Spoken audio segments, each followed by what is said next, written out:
Bismillahirrahmanirrahim.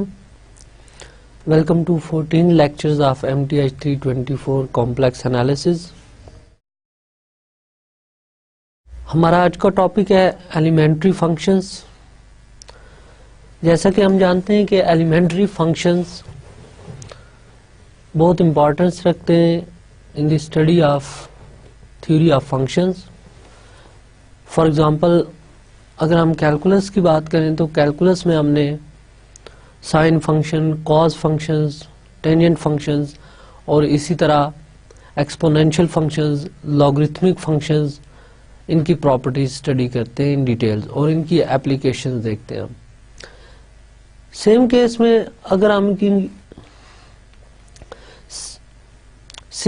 में अगर हम इनकी जर्नलाइजेशन कॉम्प्लेक्स सिस्टम में देखें तो ये बेसिकली कॉम्प्लेक्स एलिमेंट्री फंक्शंस बनेंगे।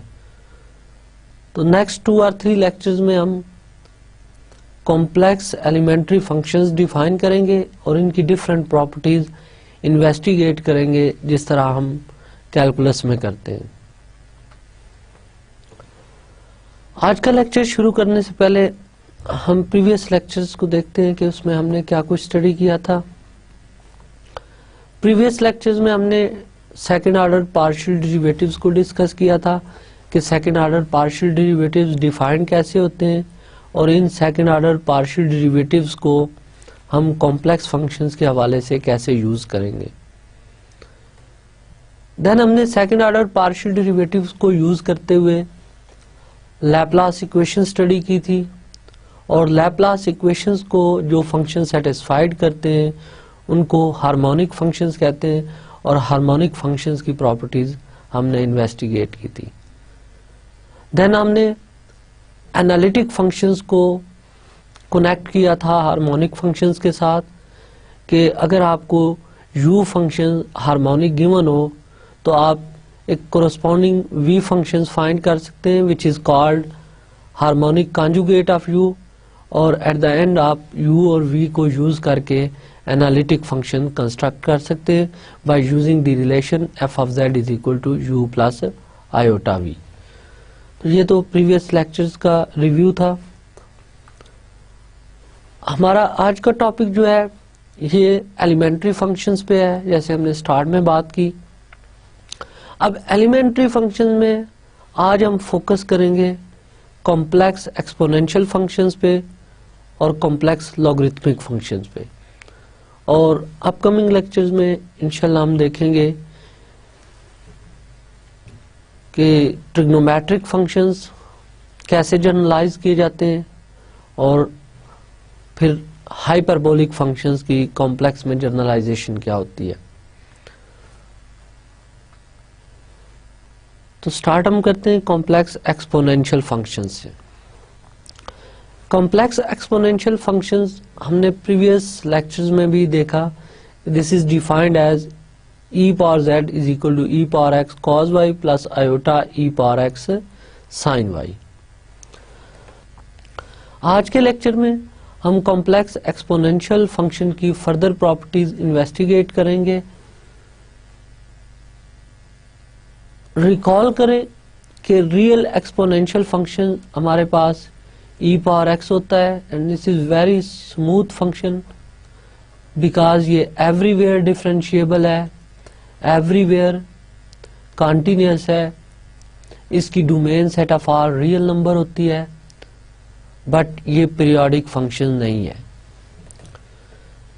सेम केस में हमने कॉम्प्लेक्स एक्सपोनेंशियल फंक्शन को इससे पहले इन्वेस्टिगेट किया हुआ है कि कॉम्प्लेक्स एक्सपोनेंशियल फंक्शन जो होता है इसका रियल एक्सपोनेंशियल फंक्शन से डिफरेंस ये है कि ये फंक्शंस पीरियोडिक फंक्शन है जबकि रियल एक्सपोनेंशियल फंक्शंस पीरियोडिक नहीं है। सबसे पहले हम नोट करें कि क्या complex exponential function under certain condition real exponential function में कन्वर्ट होता है या नहीं होता। तो बाय डेफिनेशन आप ऑब्जर्व करें कि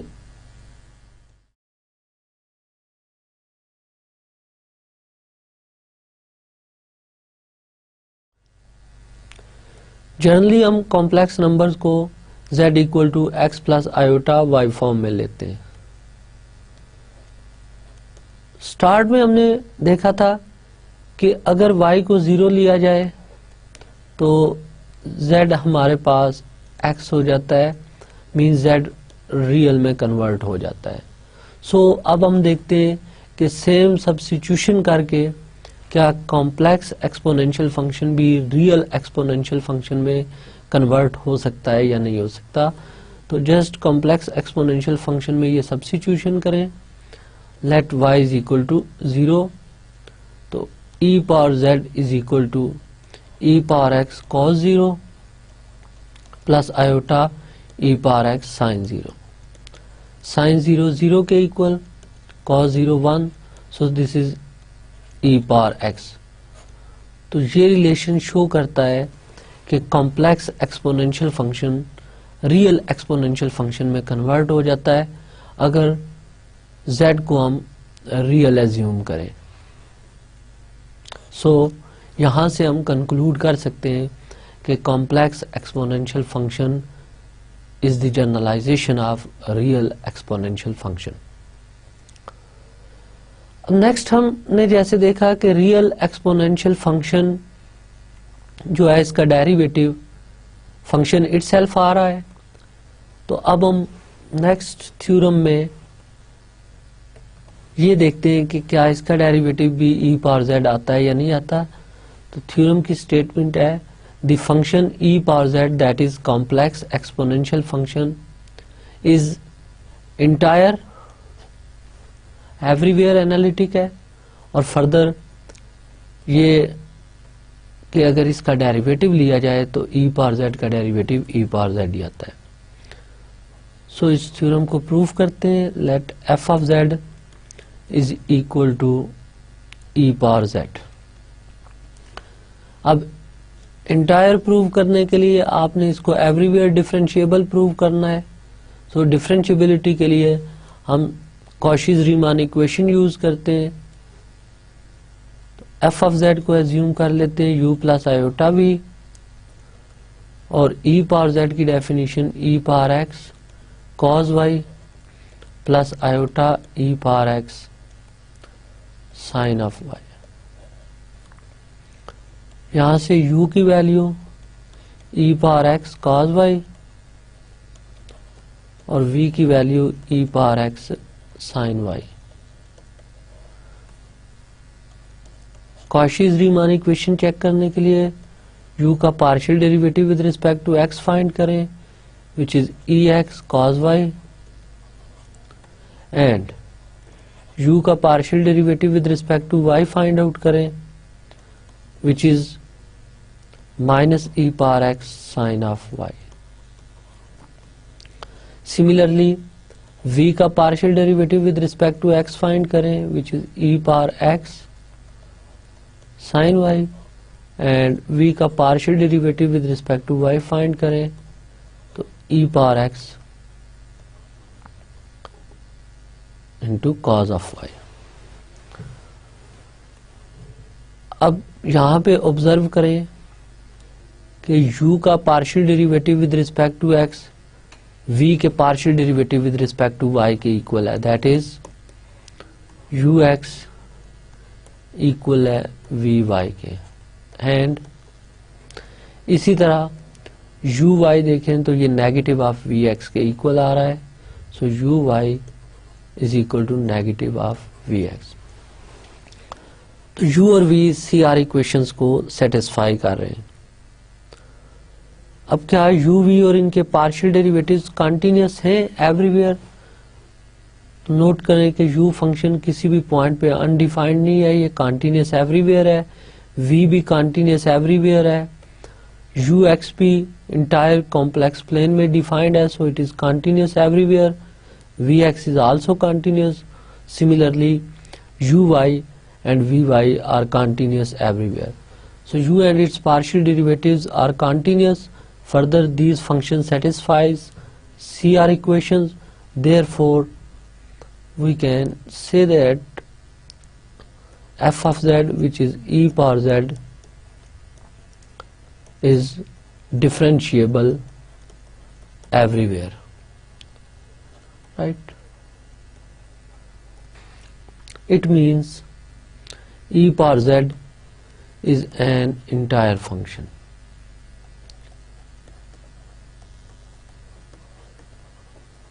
अब नेक्स्ट हम ये चेक करते हैं कि इसका डेरिवेटिव किसके इक्वल है।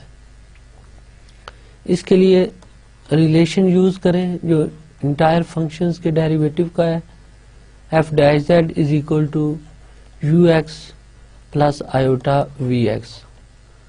तो यू एक्स हमारे पास यहाँ पे E power X cos Y के इक्वल है, so this is E power X cos of Y plus iota E power X sine Y, और अगेन ये ई पावर जेड के इक्वल है। So derivative of E power Z is E power Z. तो ये इस theorem का complete proof था कि ई पावर जेड इंटायर फंक्शन भी है, डिफरेंशिएबल एवरीवेयर है, और ई पावर जेड का डेरिवेटिव ई पावर जेड है। अब नोट करें, अगर हमें ये कहा जाए कि ई पावर जेड स्क्वायर से -1 का डेरिवेटिव फाइंड करें, क्या होगा? तो इस पे हम जस्ट ये प्रॉपर्टी यूज करें कि ई पावर जेड स्क्वायर -1 का डेरिवेटिव लें, तो जेड स्क्वायर -1 को एज ए जेड ट्रीट करें, तो ई पावर जेड का डेरिवेटिव ई पावर जेड ही होगा, एंड देन डेरिवेटिव आप फाइंड करेंगे जेड स्क्वायर -1 का, which is e power z square -1, and in fact polynomials के डेरिवेटिव हमने कॉम्प्लेक्स में स्टडी किए हैं कि z स्क्वायर का डेरिवेटिव 2z और कांस्टेंट टर्म का derivative 0, so this is 2z e power z square -1। इस तरह आप एक्सपोनेंशियल फंक्शंस की कोई पावर गिवन हो तो इस टाइप की टर्म्स का भी डेरिवेटिव फाइंड कर सकते हैं यूजिंग दिस फार्मूला।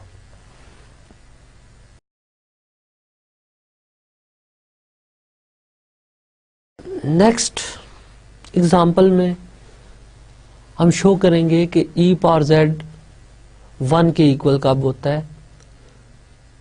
तो इसके लिए स्टेटमेंट है कि show that e power Z is equal to 1 if and only if z is equal to 2k pi iota for k is equal to 0 plus -1 plus -2 and so on. In fact ये problem बिल्कुल ऐसी है जैसे हम calculus में एक problem study करें कि से x square -5x is equal to -6 कब होता है। x की वैल्यू फाइंड आउट करें जो इस इक्वेशन को सेटिस्फाई करें, राइट। तो आप जानते हैं कि इसमें आप क्वाड्रेटिक फार्मूले से भी कर सकते हैं, इसको फैक्टराइजेशन से भी कर सकते हैं, कंप्लीटिंग स्क्वायर से भी कर सकते हैं। तो यहाँ से आपके पास x की कुछ वैल्यूज आ जाएंगी जो इस इक्वेशन को सेटिस्फाई करते हैं, means root of the equations find out कर रहे होते हैं। सिमिलरली अब ये आपको एक एक्सपोनेंशियल इक्वेशन दी गई है, e power z equal to 1। आपने देखना यह है कि ये इसके रूट्स क्या आएंगे, वो कौन सी वैल्यूज होंगी z जो इस इक्वेशन को सेटिस्फाई करेंगे। नोट करें कि रियल में अगर हम e power x equal to 1 लें तो कितने रियल नंबर ऐसे होंगे जो इस इक्वेशन को सेटिस्फाई करेंगे। x की वैल्यू अगर फाइंड करें तो e पावर 0 ये 1 के इक्वल है, 1 इक्वल टू 1, सो एक तो हम ये कह सकते हैं x इक्वल टू 0 है।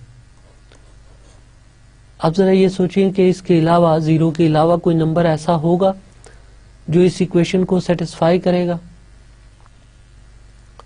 तो इस इक्वेशन को सॉल्व करना रियल में other than this method complicated है। सो इसके लिए हम नॉर्मली जो एनालिटिक टेक्निक्स हमारे पास कैलकुलस में है वो हम अप्लाई नहीं करते।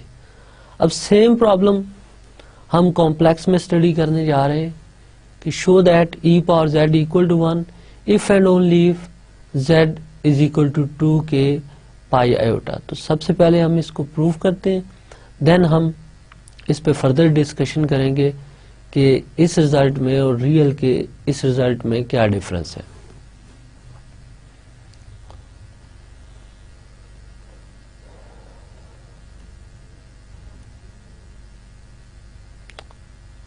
So let e power z is equal to 1। तो स्टार्ट के लिए हमने एज्यूम कर लिया e power z equal to 1। अब हमारा टारगेट ये है कि हमने प्रूव करना है z is equal to 2k pi iota for k is equal to 0 plus minus 1 plus minus 2 and so on. अब z फाइंड आउट करने के लिए हम ये करते हैं कि e पावर z को हम फर्दर रेक्टेंगुलर फॉर्म में कन्वर्ट करते हैं। z को हम एज्यूम कर लेते हैं x plus iota y, this is equal to 1।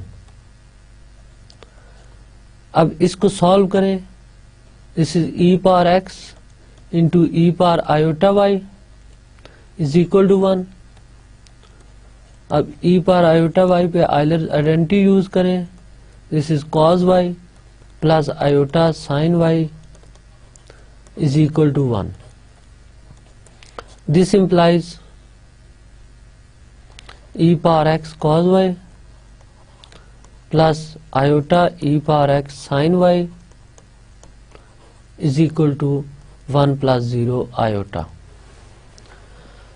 Real part को रियल पार्ट के इक्वल रखें तो फर्स्ट इक्वेशन यहां से मिलेगी हमें e power x cos y is equal to 1। e power x cos y is equal to 1, this is our first equation। and second imaginary part को imaginary part के equal करें तो e power x sin y की value 0 है। e power x sin y is equal to 0, this is our equation number 2। Okay, अब next in fact हम z find करना चाह रहे थे, z को हमने x प्लस आयोटा y लिया है, तो z फाइंड करने के लिए हमें x फाइंड करना पड़ेगा और y फाइंड आउट करना पड़ेगा। तो हम x और y फाइंड करते हैं इन दोनों इक्वेशन से। अब इसको जस्ट हम ट्रीट कर रहे हैं as a system of equation, जिस तरह आप स्टडी करते हैं। तो ये भी 2 इक्वेशन हैं with 2 unknowns x and y, तो हम इनको साइमल्टेनियसली सॉल्व करके x और y फाइंड आउट करते हैं। अब इन इक्वेशंस के सॉल्यूशंस में बेसिकली x और y रियल वेरिएबल्स हैं, सो यहाँ पे हमें कैलकुलस के कुछ रिजल्ट्स की जरूरत पड़ेगी, वो हम रिकॉल करते हैं। फर्स्ट रिजल्ट तो ये है कि e power x can never be 0। e power x 0 नहीं होता, first thing. Second, if sine of some angle से थीटा इक्वल टू 0 तो थीटा की पॉसिबली क्या वैल्यूज होती हैं। अब ऑब्जर्व करें कि थीटा अगर हम 0 ले लें, साइन 0 0 होता है। थीटा को पाई लें, साइन पाई 0 होता है, माइनस पाई 0 होता है। इसी तरह थीटा को 2 पाई लें, माइनस 2 पाई लें and so on. So in general इसको हम समराइज करें तो ये वैल्यूज n पाई होती हैं for n is equal to 0 plus minus 1 plus minus 2 and so on. तो अब इन इक्वेशंस को हम सॉल्व करते हैं और x और y फाइंड आउट करते हैं। फ्रॉम 2 सेकेंड इक्वेशन से देखें, e power x sine y equal to 0, तो e पावर x और साइन y का प्रोडक्ट 0 है। This implies either e power x equal to 0 or sin y equal to 0 since अगर a और b का product 0 हो तो a equal to 0 होता है और b equal to 0 होता है। तो यहाँ से either e power x equal to 0 और sin y equal to 0। अब क्योंकि e power x तो 0 नहीं होता, by using this property that e power x can never be 0, so this implies sin y is equal to 0।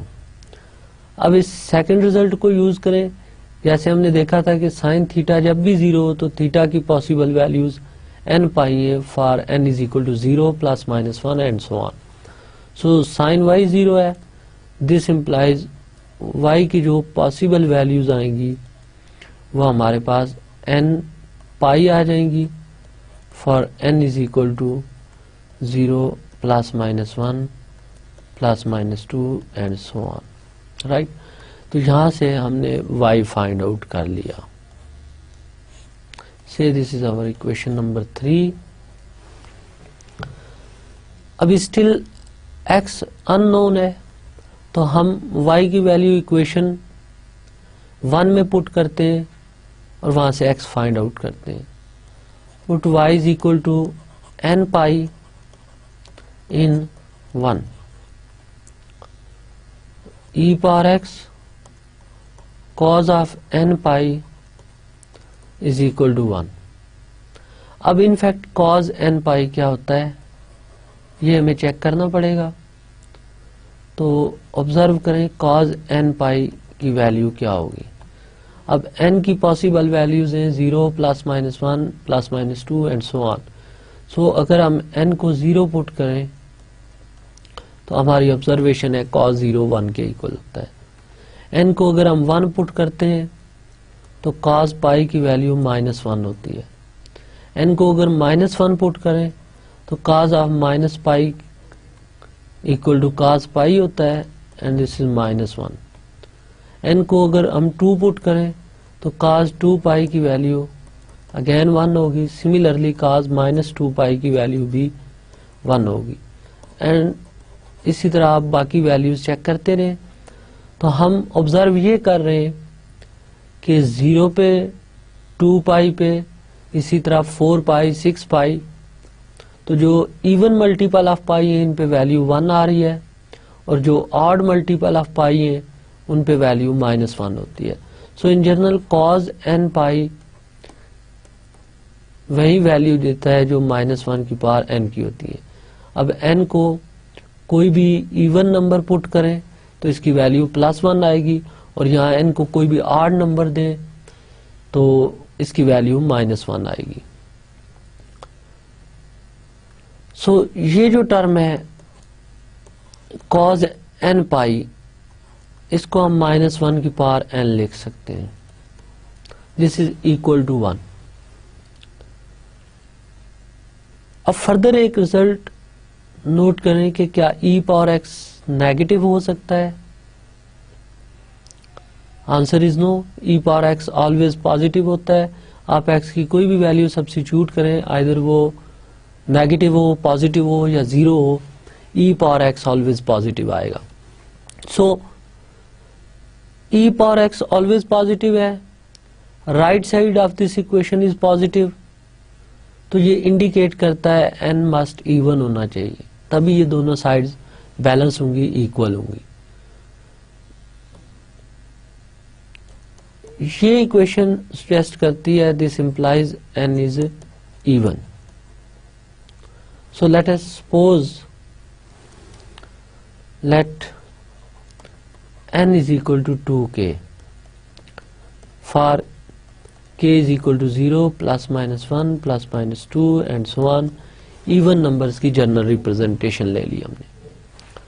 अब ये n को 2k आप इक्वेशन 3 में भी पुट करें और ये इक्वेशन जो नई जनरेट हुई है ऐसे 4 इसमें भी पुट करें। तो जब हम n की वैल्यू 2k 3 में पुट करेंगे, put n is equal to 2k in 3, तो y की वैल्यू हमारे पास मॉडिफाई होगी और y की नई वैल्यू आएगी 2k pi. So y is equal to 2k pi for k is equal to 0 plus minus 1 plus minus 2 and so on. And then put n is equal to 2k in 4। तो जब 4 में substitute करेंगे तो हमारे पास equation जो बनेगी वो आएगी e power x equal to 1, e power x -1 power 2k is equal to 1 and this implies e power x is equal to 1. अब यहाँ से स्टिल x फाइंड करना है, तो एक तो आइडिया ये है कि आप कैलकुलस के कॉन्सेप्ट से चलें, इसका नेचुरल लॉग ले लें ताकि x फाइंड हो जाए, बट इसको एक और वे में e पावर 0 लिखें तो वो भी 1 होता है, तो यहाँ से कंपेयर करें तो x की वैल्यू 0 आ जाएगी. सो x भी फाइंड हो गया, y भी फाइंड हो गया 2k पाई. तो अब हम इस पोजीशन में है कि हम z फाइंड कर सकें. As z equal to x plus iota y, so this is 0 plus iota 2k pi, so z is equal to 2k pi iota for k is equal to 0 plus minus 1 plus minus 2 and so on. तो यहाँ तक हमने ये देखा कि अगर हम e power z को 1 लेते हैं तो आफ्टर सिंप्लीफिकेशन जो z की वैल्यू हमारे पास आती है वो 2k पाई आयोटा फॉर्म में आती है. मीन्स ये सारे के सारे नंबर 2k पाई आयोटा जो बनते हैं ये प्योर इमेजिनरी नंबर आ रहे हैं. अब नेक्स्ट हम इसका कन्वर्स देखते हैं, क्योंकि स्टेटमेंट में हमने इफ एंड ओनली इफ की स्टेटमेंट दी थी. अब इसका कन्वर्स देखते हैं. कन्वर्स में हम z को 2k पाई आयोटा एज्यूम करेंगे और प्रूव करेंगे e power z equal to 1 होता है. सो कन्वर्सली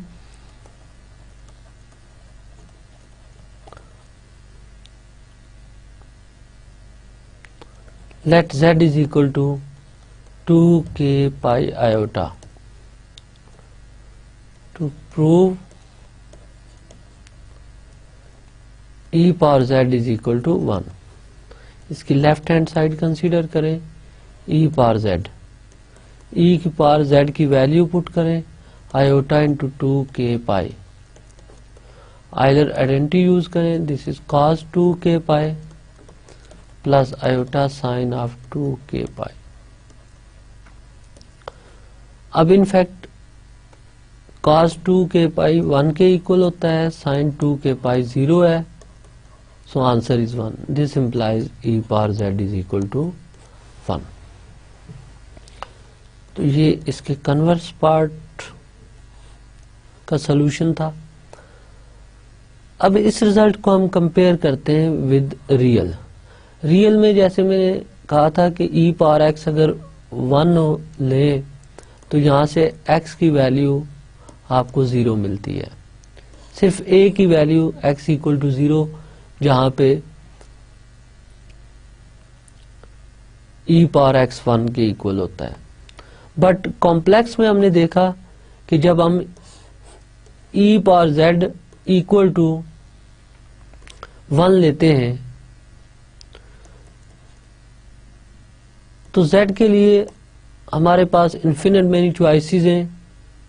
ऐसे तमाम नंबर जो 2k पाई आयोटा फॉर्म में होंगे for k equal to 0 plus minus 1 and so on, ये सारे नंबर इस इक्वेशन को सेटिस्फाई करते हैं. सो एक डिफरेंस तो ये आ गया कि e power x equal to 1 का जस्ट वन सोल्यूशन है x इक्वल टू 0, जबकि e power z equal to 1 के इन्फिनिट मेनी सोल्यूशन है जो इस फॉर्म में 2k पाई आयोटा फॉर्म में.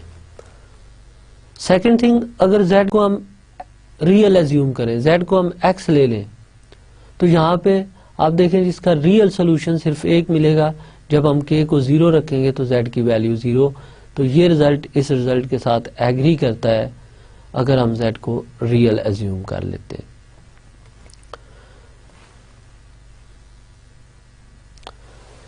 सो नेक्स्ट एग्जांपल में हम एक्सपोनेंशियल फंक्शंस की कुछ फर्दर प्रॉपर्टीज देखते हैं कि एक्सपोनेंशियल फंक्शन में अगर कोई एक्सप्रेशन दिया जाए तो उसको in terms of x y shift करना हो तो वो हम कैसे करेंगे.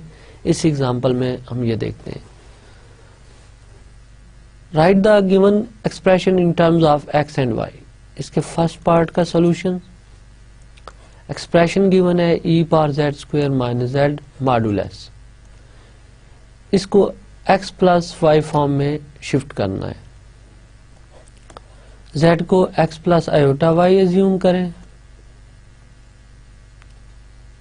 Whole square minus z is x plus iota Y. इसको सिंप्लीफाई करें, this is x square minus Y square plus iota 2xy minus x minus iota y। This is equal to e to the power x square minus y square and this minus x plus iota, इसमें से common लें, this is 2xy minus y।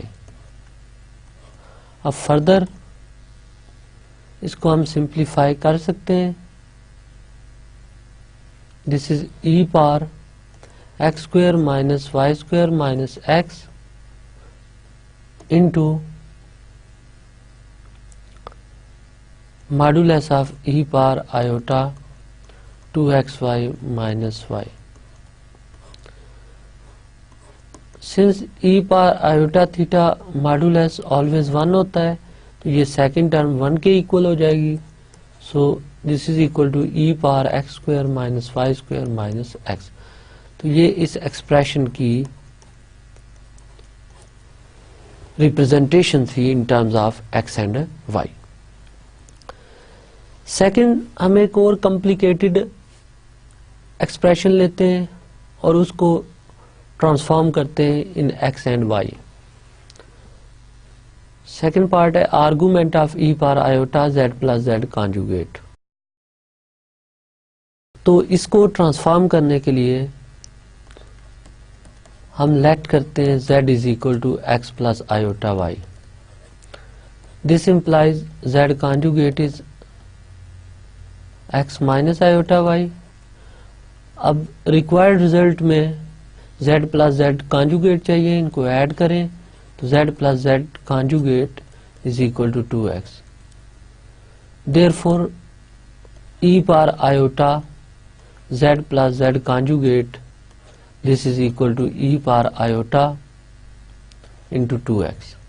Either identity use करें, cos 2x plus iota sin 2x। अब next step में हम इसका argument find करते हैं। So argument of this number cos 2x plus iota sin 2x।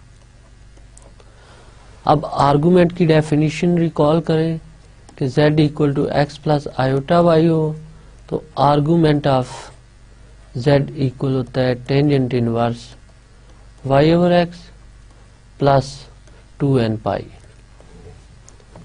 So this is equal to tangent inverse sine 2x over cos 2x plus 2n pi. This is equal to tangent inverse tangent 2x plus 2n pi। अब tangent and tangent inverse balance होंगे, so this is 2x plus 2n pi। Note that कि जब ये formula use किया है ये principal argument था और ऑल आर्गुमेंट्स फाइंड करने के लिए हमने 2n pi ऐड किया है। So argument of this expression e power iota z plus z conjugate is equal to 2x plus 2n pi।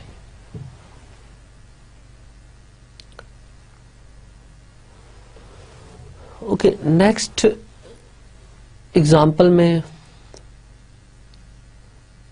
हम फिर all possible values of z find करेंगे जो इस exponential equation को satisfy करें e power z is equal to 1 plus iota।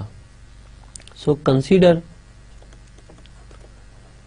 e power z is equal to 1 plus iota। Note that जब हमने पहले equations consider की थी e power z equal to 1 means right hand side एक real number consider की थी। अब इस example में हम राइट हैंड साइड एक कॉम्प्लेक्स नंबर एज्यूम कर रहे हैं जिसका रियल पार्ट भी नॉन जीरो है और इमेजिनरी पार्ट भी नॉन जीरो है। सो इसके लिए हम सबसे पहले 1 प्लस आयोटा की पोलर फॉर्म फाइंड करते हैं। तो रिकॉल दैट 1 प्लस आयोटा की पोलर फॉर्म कैसे फाइंड होती है। इसको अगर हम एज्यूम करें ये Z1 है तो इसका मॉड्यूलस फाइंड कीजिए, ये √2 आएगा और इसका आर्गुमेंट जब आप फाइंड करेंगे तो आर्गुमेंट के लिए आपको फार्मूला यूज करना है। पहले प्रिंसिपल आर्गुमेंट निकाल लेते हैं which is tangent inverse y/x। Point plot करें, ये 0.11 ऑर्डर पेयर है, ये फर्स्ट क्वाड्रेंट में आएगा तो इसका आर्गुमेंट ये θ0 आ जाएगा विच इज π/4। अब ऑल आर्गुमेंट्स फाइंड करने के लिए इसमें 2n π ऐड कर लेंगे। सो इसकी पोलर रिप्रेजेंटेशन ये इसका आर्गुमेंट है। इनफैक्ट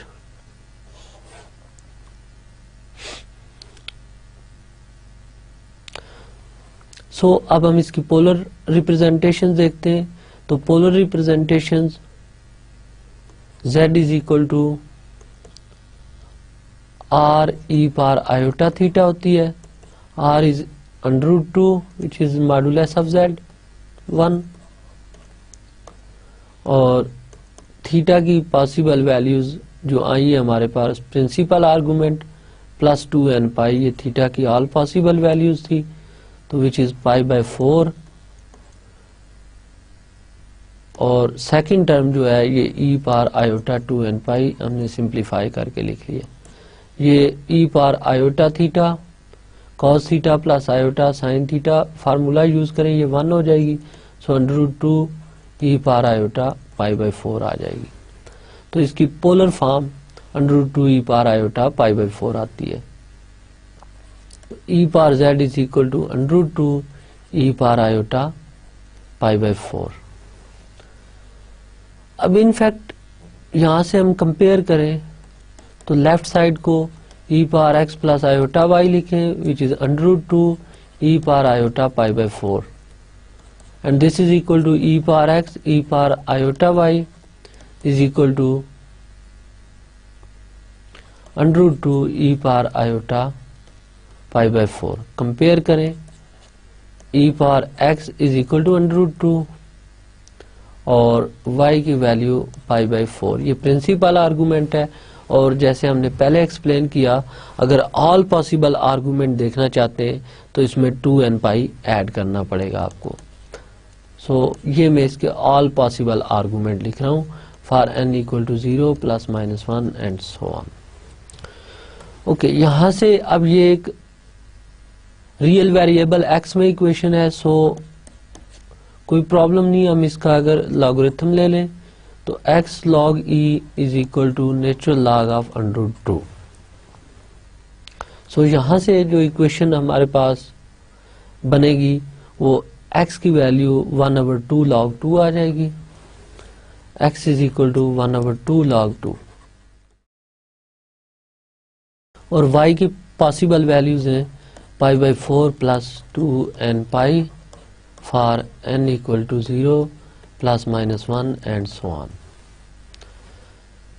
x और y फाइंड हो गए तो इट मीन z फाइंड हो गया as z equal to x plus iota y। Just value substitute करें 1/2 natural log of 2 plus iota π/4 plus 2n π।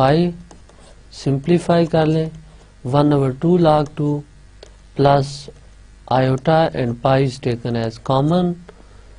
1/4 plus 2n तो 1 plus 8n divided by 4 for n equal to 0 plus minus 1 and so on. तो ये वो all possible number z थे जो given equations को satisfy कर रहे हैं e power z equal to 1 plus iota को। तो यहां तक हमने जस्ट कॉम्प्लेक्स एक्सपोनेंशियल फंक्शंस को डिफाइन किया। इसके बाद हमने इसकी प्रॉपर्टीज इन्वेस्टिगेट करना शुरू की। तो जस्ट देखते जाएं कि इसकी जो प्रॉपर्टीज हमने इन्वेस्टिगेट की हैं वो सबसे पहले इसके डेरिवेटिव्स फाइंड किए, देन हमने e power z equal to 1 लेकर z की पॉसिबल वैल्यूज फाइंड की और इसका कन्वर्स स्टडी किया। उसके बाद हमने डिफरेंट एक्सपोनेंशियल एक्सप्रेशन लेकर उनकी वैल्यूज फाइंड की in terms of rectangular coordinates x and y, और फिर हमने एक कॉम्प्लेक्स इक्वेशन कंसीडर की e power z equal to 1 plus iota, और यहां से इसके सॉल्यूशंस फाइंड किए, z की वैल्यूज फाइंड की। अब फर्दर जैसे रियल में एक्सपोनेंशियल फंक्शंस की प्रॉपर्टीज होती हैं कि e पावर 0 1 के इक्वल होती है, e power x1 into e power x2 हो तो ये e power x1 plus x2 के इक्वल होती है। सिमिलरली e पावर x1 और e पावर x2 ये e power x1 minus x2 के इक्वल होती है, and same case e x की power n is e n x के इक्वल होती है। अब यहाँ पे ये रिजल्ट हम जब करते हैं e power x whole power n, तो n पे हम रिस्ट्रिक्शन नहीं लगाते कि वो इंटीजर्स होना चाहिए। For example e x power 1/3, हम जानते हैं कि अगर x रियल वेरिएबल है तो जस्ट ये पावर्स मल्टीप्लाई हो जाएंगी। बट आप ऑब्जर्व करें कि लास्ट प्रॉपर्टी यहाँ पे जो कॉम्प्लेक्स में ट्रांसफॉर्म की गई है, यहाँ n पे हमने रिस्ट्रिक्शन रखी है कि n should be integers. Remaining properties आप देख सकते हैं सिमिलर है। कॉम्प्लेक्स में भी अगर z1 z2 कॉम्प्लेक्स नंबर ले लें तो e पावर 0 1 के इक्वल होता है। सेम केस में टू एक्सपोनेंशियल टर्म्स का प्रोडक्ट इक्वल होता है e power z1 plus z2, e power z1 और e पावर z2 इक्वल होता है e power z1 minus z2, और e z1 power n equal to e n z1, जो last property से हमने कंपेयर की। अब इन प्रॉपर्टीज के जो प्रूफ्स हैं क्वाइट इजी, जस्ट हम कोई एक प्रूफ इसमें डिस्कस कर लेते हैं। फॉर एग्जांपल सेकंड पार्ट को मैं प्रूफ कर रहा हूँ e power z1 into e power z2 equal to e power z1 plus z2। तो ये टारगेट है e power z1 e power z2 equal to e power z1 plus z2। तो इसके लिए एज्यूम करते हैं कि z1 equal to x1 plus iota y1, z2 let कर लेते हैं x2 plus iota y2। Left hand side लें रिक्वायर्ड रिजल्ट की e power z1 into e power z2, values put करें, this is e power x1, और एक step हम short कर लेते हैं e power iota y1। Similarly आप e पावर z2 की वैल्यू लिखें तो e power x2 into e power iota y2, this is equal to e power x1 e power x2 और e power iota y1 into e power iota y2, this is equal to e power x1 plus x2 and second term is e power iota y1 plus y2. So this is equal to e power x1 plus x2 plus iota y1 plus y2, right? अब ये जो property हमने यहाँ पे use की है इसको आपने वेरीफाई करना है कि ये वाली टर्म जो आती है e power iota y1 into e power iota y2 ये इक्वल होता है e power iota y1 plus y2 के।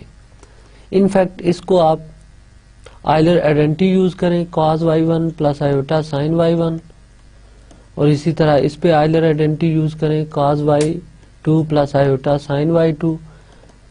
आफ्टर सिंप्लीफिकेशन आप देखेंगे ये e power iota y1 plus y2 के इक्वल आ जाता है। सिमिलरली हमने ये प्रॉपर्टी यहाँ यूज कर ली है तो ये e पावर इनफैक्ट ये नंबर z1 प्लस z2 के इक्वल है। तो ये इस प्रॉपर्टी का प्रूफ था। रिमेनिंग प्रॉपर्टीज रिमेनिंग प्रॉपर्टीज भी इन्हीं लाइंस पे प्रूफ की जा सकती हैं। ओके, नेक्स्ट हम e पावर z को देखें कि ये पीरियोडिक है या नहीं है। तो कुछ लेक्चर्स पहले हमने देखा था कि e पावर z पीरियोडिक है, इसका पीरियड 2 पाई के इक्वल है, 2 पाई आयोटा के इक्वल है। अब इनफैक्ट क्या ये फंक्शन 1 है? जिस तरह real exponential function e power x तो 1 होता है, तो क्या कॉम्प्लेक्स एक्सपोनेंशियल फंक्शन भी 1 है या नहीं है? तो f ऑफ z अगर हम e पावर z के इक्वल लें तो आप नोट करें कि अगर मैं f of z1 f of z2 के इक्वल लूंगा तो यहां से ये इंप्लाइज नहीं होता कि z1 ऑलवेज z2 के इक्वल। रीजन ये है कि आप z1 को अगर 0 ले लेते हैं, z2 को आप 2 पाई आयोटा ले लेते हैं, तो e पावर 0 भी 1 के इक्वल होगी, e पावर 2 पाई आयोटा भी 1 के इक्वल होगी। तो इमेजेस इक्वल है बट z1 z2 इक्वल नहीं है। So in general e power z is not 1 function. अब ये 1 नहीं है तो क्या कोई डोमेन ऐसी है जिसमें ये 1 है? तो इनफैक्ट अगर हम इंटायर कॉम्प्लेक्स प्लेन को डिवाइड करें हॉरिजॉन्टल स्ट्रिप्स में, फॉर एग्जांपल ये line y is equal to -pi, ये straight line y is equal to +pi है, तो -pi to +pi 2 pi period complete. तो इस हॉरिजॉन्टल स्ट्रिप के अंदर ये एक्सपोनेंशियल फंक्शंस 1 हो जाता है। सिमिलरली आप पाई टू 3 पाई मूव करेंगे, अगेन ये स्ट्रिप के अंदर 1 है। इसी तरह -पाई टू -3 पाई मूव करें, इस स्ट्रिप में भी ये 1 होगा। तो इनफैक्ट ये सारे अगर हम रीजन्स कंसीडर करें इंडिपेंडेंटली तो इनके अंदर एक्सपोनेंशियल फंक्शंस 1 to 1 हो जाता है। सो इसमें से ये वाला जो रीजन है -पाई टू पाई, सो इसमें नोट करें कि x वेरी कर रहा है -∞ to +∞ and y varies from -pi to +pi. तो ये जो हॉरिजॉन्टल स्ट्रिप है this is called fundamental region of the complex plane इस फंक्शन के लिए e पावर z, क्योंकि इसमें ये 1 to 1 फंक्शन बन जाते हैं।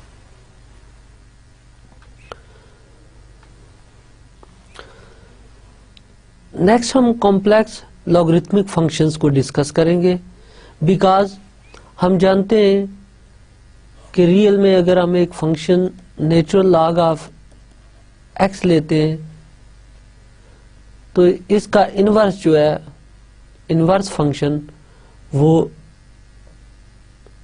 e पावर x बनता है, यानी नेचुरल लॉग का एंटी जो है वो e है, एक्सपोनेंशियल है। सेम केस में अब जब हमने एक्सपोनेंशियल फंक्शन स्टडी किए तो इसके पैरेलल हम लॉगरिथमिक फंक्शंस भी स्टडी करेंगे। तो इनफैक्ट अब किसी भी कॉम्प्लेक्स नंबर्स का लॉग कैसे डिफाइंड होता है, सबसे पहले हम ये देखते हैं कि क्या कॉम्प्लेक्स नंबर्स के लॉग डिफाइन भी कर सकते हैं या नहीं कर सकते, एंड देन उसका एक्सपोनेंशियल से रिलेशंस क्या बनेगा।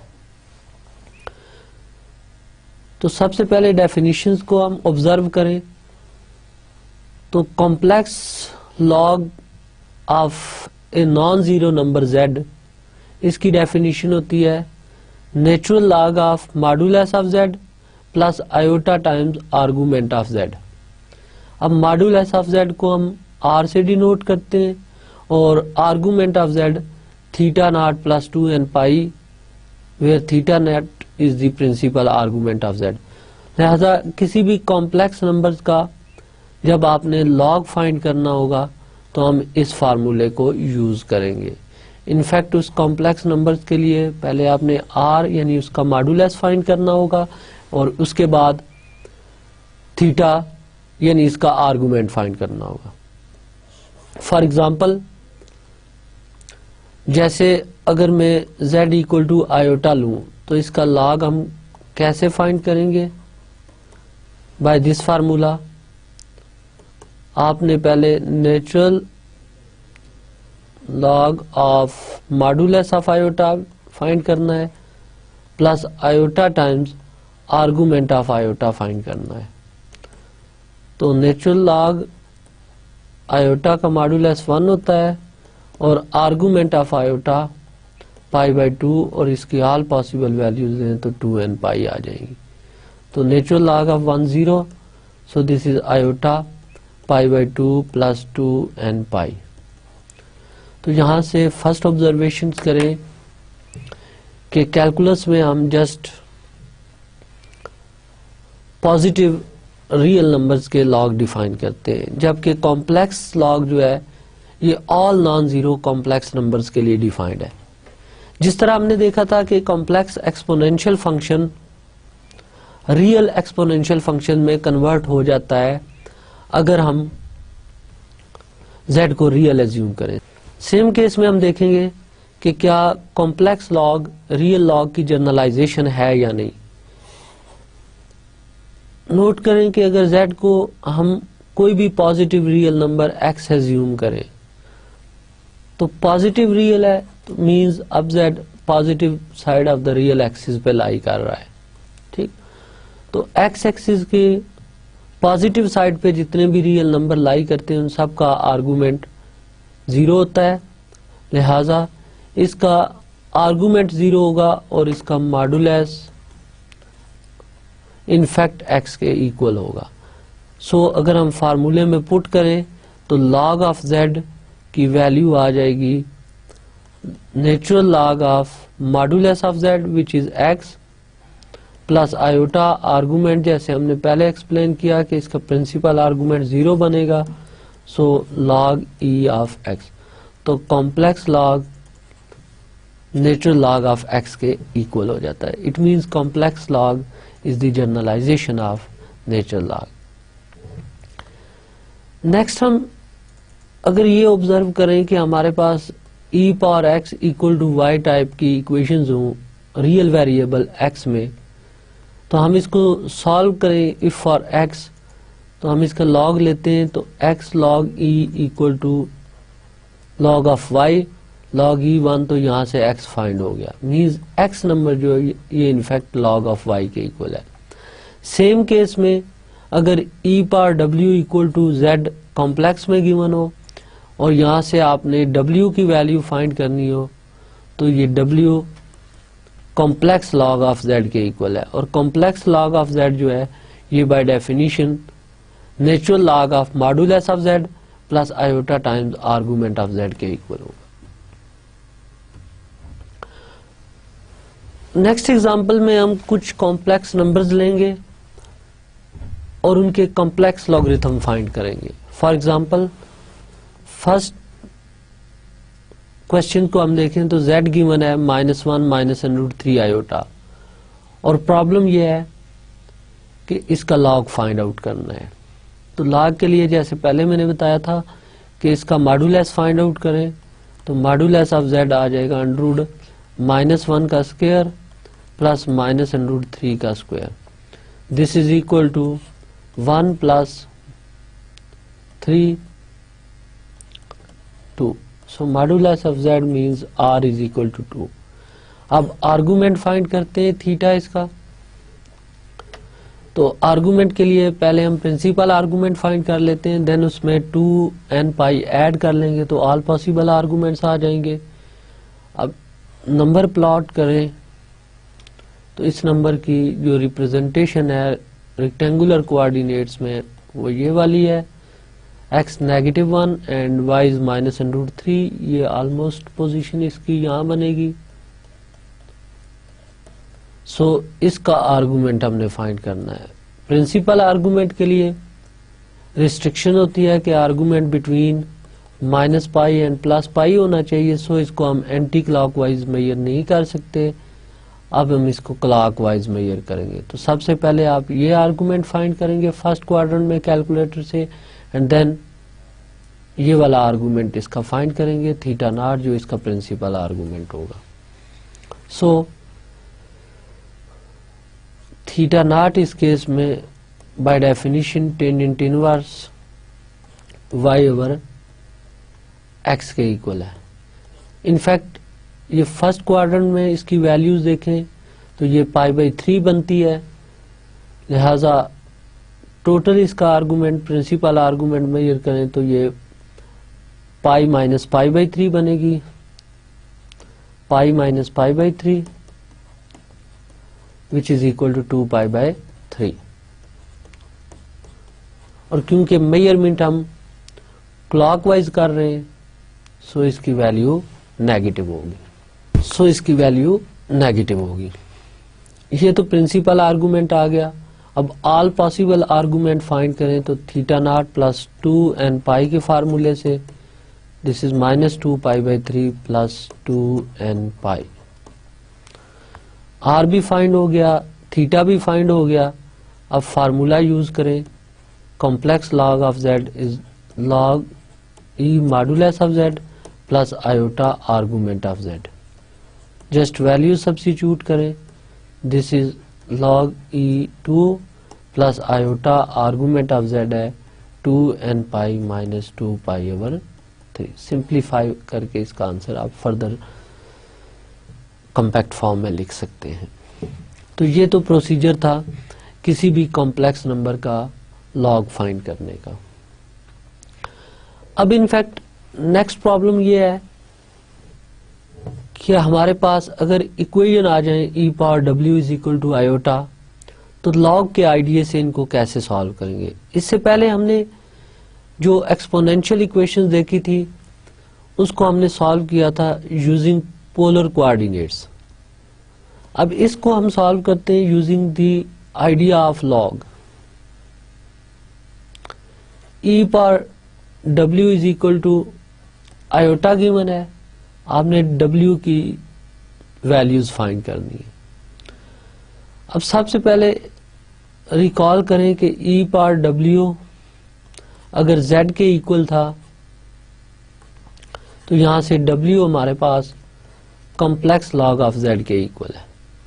तो e power w equal to iota है, तो w की पॉसिबल वैल्यू होंगी कॉम्प्लेक्स लॉग ऑफ आयोटा।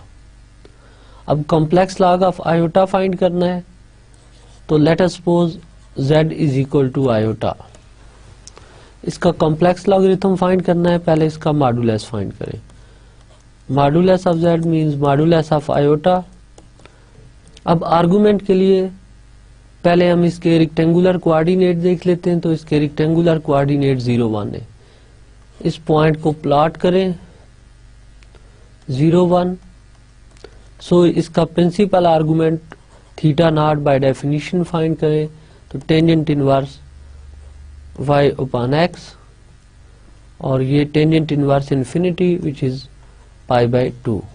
ये प्रिंसिपल आर्गुमेंट आ गया। और ऑल पॉसिबल आर्गुमेंट फाइंड करें तो वो π/2 प्लस 2n पाई के इक्वल आ जाएंगे। ओके, थीटा फाइंड हो गया, आर फाइंड हो गया, तो अब हम इसका लॉग फाइंड कर सकते हैं। तो complex log of z by definition log e of modulus of z plus iota argument of z के इक्वल होता है। So complex log of iota is equal to natural log of z modulus is 1 plus iota argument is π/2 plus 2n pi. Natural log of e 1 के equal, so log of iota is equal to iota times π/2 plus 2n pi, इस term के equal आ गया। तो यहां से log iota find हो गया।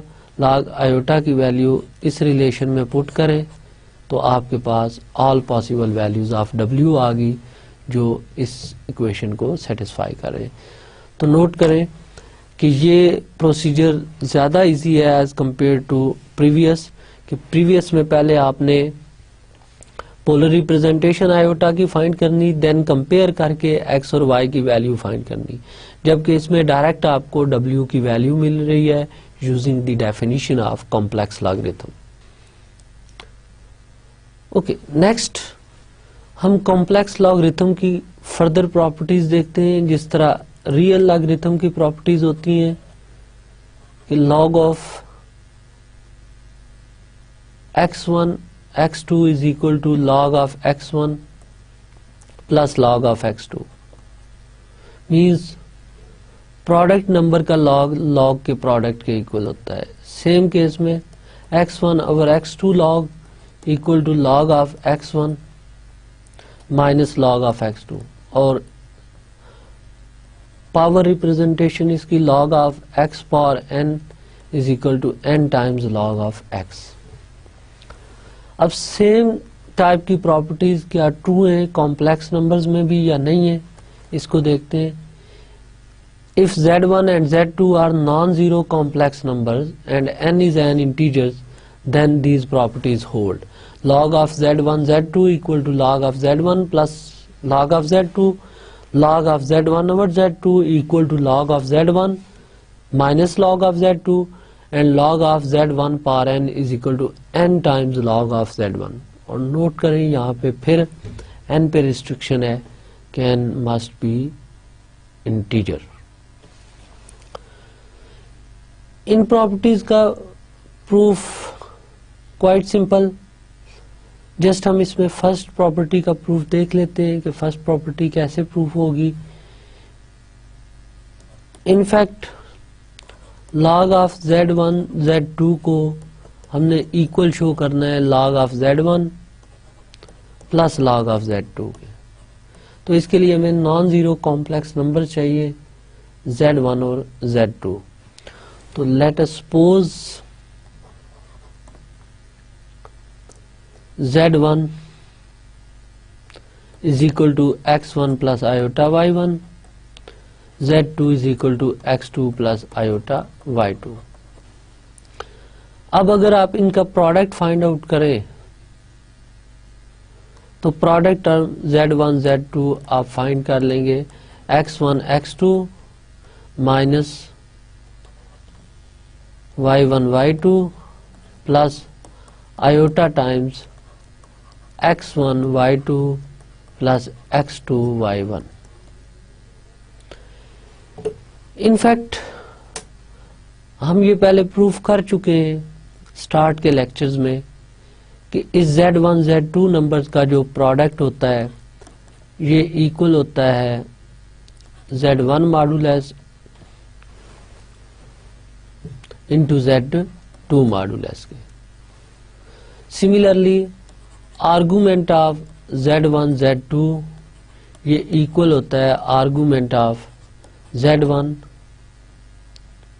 Plus argument of z2 के। नो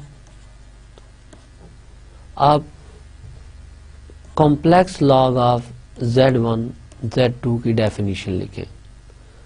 बाय डेफिनेशन अगर इसको आप z ट्रीट करते हैं तो ये log e of modulus of z1 z2 plus iota times argument of z1 z2 के इक्वल होगा।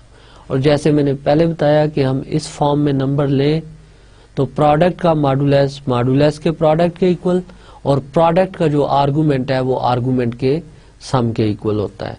सो इनकी वैल्यूज पुट करें तो ये हमारे पास ये टर्म जनरेट हो जाएगी log e of modulus of z1 modulus of z2 plus iota times ये सेकंड टर्म है argument of z1 plus argument of z2। अब z1 मॉडुलस एक रियल नंबर है, z2 मॉडुलस भी एक रियल नंबर है, तो रियल लॉग की प्रॉपर्टीज ऑलरेडी वेरीफाइड हैं तो उनको यूज करें। तो log e of x1 x2 वाला फार्मूला यूज करें। सो this is log e of modulus of z1 plus log e of modulus of z2 और सिमिलरली ये iota times argument of z1 plus iota times argument of z2। अब first term और last term को combine करें तो हमारे पास अब first term और सेकंड लास्ट टर्म को कंबाइन करें तो हमारे पास कॉम्प्लेक्स लॉग ऑफ z1 की डेफिनेशन कंप्लीट है। इसी तरह सेकंड टर्म और लास्ट टर्म को कंबाइन करें तो ये कॉम्प्लेक्स लॉग ऑफ z2 की डेफिनेशन कंप्लीट है। तो complex log of z1 z2 ये इक्वल होता है complex log of z1 plus complex log of z2। Remaining properties भी आप इसी तरह वेरीफाई कर सकते हैं। जस्ट ये स्टार्ट में देखें कि हमने रिकॉल किया है कि अगर z1 z2 कार्टेशियन फॉर्म में आप लेते हैं तो प्रोडक्ट का मॉडुलस, मॉडुलस के प्रोडक्ट और आर्गुमेंट के सम के इक्वल होता है। ये रिजल्ट ऑलरेडी वेरीफाइड है। सो इनको डायरेक्ट हमने यूज किया और कॉम्प्लेक्स लॉग के लिए ये फार्मूला प्रूफ कर लिया। इसी तरह आप इस फार्मूले को ट्राई कीजिएगा, सेकंड को एंड देन थर्ड वन को। तो यहां तक हमने देखा कि कॉम्प्लेक्स लॉग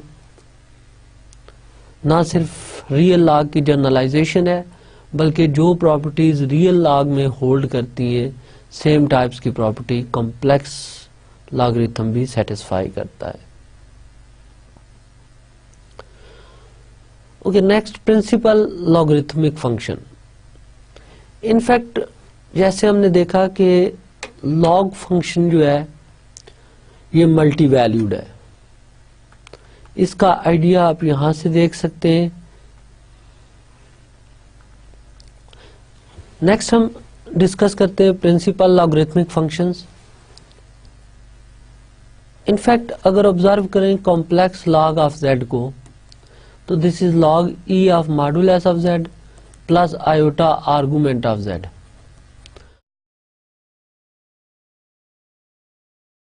अब आर्गुमेंट ऑफ z जो होता है ये मल्टी वैल्यूड फंक्शन है। सो अगर ये मल्टी वैल्यूड है तो it means complex log of z भी एक मल्टी वैल्यूड फंक्शन है। अब इनफैक्ट मल्टी वैल्यूड फंक्शंस की अब जब हम कोई एक ब्रांच कंसीडर करें जो कंटीन्यूअस हो तो उस ब्रांच को हम प्रिंसिपल ब्रांच कहते हैं। सेम केस में अगर हम जर्नल आर्गुमेंट की जगह यहां प्रिंसिपल आर्गुमेंट यूज कर लें तो ये जो लॉग z की डेफिनेशन है इसको हम प्रिंसिपल लॉगरिथम ऑफ z कहेंगे। So principal log of z की value natural log of e modulus of z plus iota times argument of z के इक्वल, विद रिस्ट्रिक्शन दैट कि जो z का आर्गुमेंट है थीटा वो प्रिंसिपल आर्गुमेंट हो, means इस इनइक्वालिटी को सेटिस्फाई करे theta lies between minus pi and plus pi. So complex log of z और principal complex log of z में डिफरेंस नोट करें कि प्रिंसिपल लॉग जो है ये वन वैल्यूड फंक्शन है जबकि कॉम्प्लेक्स लॉग ऑफ z जो है ये मल्टी वैल्यूड फंक्शन है।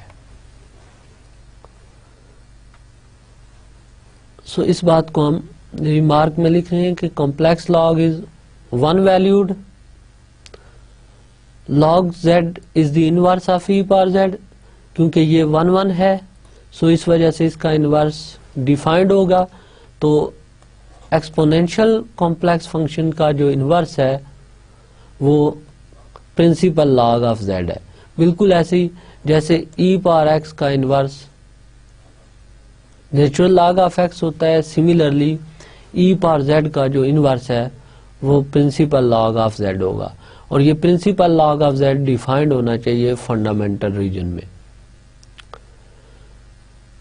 थर्ड पॉइंट इसमें, सिंस f ऑफ z, अब नोट करें ये कॉम्प्लेक्स लॉग है, is a multiple valued function जैसे हमने पहले डिस्कस किया। The branch of log of z given by f1 of z जो इस कंडीशंस को सेटिस्फाई करे is called principal branch of log of z। तो प्रिंसिपल ब्रांच ऐसी ब्रांच होगी जो कंटीन्यूअस हो और जो इन वैल्यूज के लिए डिफाइंड हो कि आर्गुमेंट ऑफ z लाई करे between minus pi and plus pi.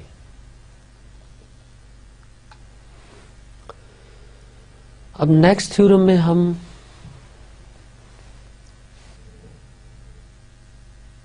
Principal branch से जो लॉग फंक्शन जनरेट हुआ है उसका डेरिवेटिव डिफाइन करेंगे।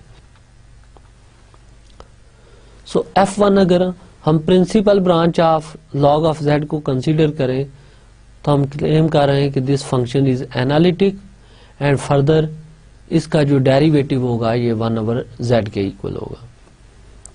अब प्रूफ का जस्ट हम स्केच देखते हैं।